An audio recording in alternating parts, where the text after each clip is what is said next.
இன்னைக்கு இடுப்புல கட்டி இருக்கீங்களே, இந்த துண்டு தான் 10% இடஒதுக்கீட்ட உங்களுக்கு வாங்கி தர போகுது. இந்த துண்டை கட்டுறதுக்கு எத்தனை பேர் யோசிக்கலாம் தெரியுமா? ஏன் பிழைக்க வேண்டாமா? நம்ம பிள்ளைங்க நாளைக்கு வாழ வேண்டாமா? நம்ம பேரம்பேத்தி நாளைக்கு வாழ வேண்டாமா? அப்ப அதுக்கு நம்ம ஒற்றுமைப்பட வேண்டாமா? நம்ம வீடுகள்ல அரசியல் பண்ணாத ஆட்களே கிடையாது. அரசியல் ஆம்பளைங்க அரசியல் பண்ணாமையா இருக்காங்க.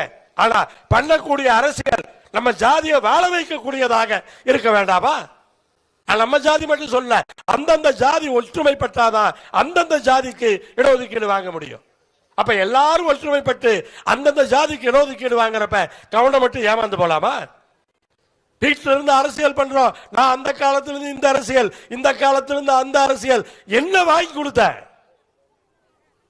பேரவையினுடைய தலைவராக இருந்த கோவை செழியன் தான் நமக்கு பிற்படுத்தப்பட்ட ஒரு பட்டியலில் சேர்த்து கொடுத்தார்.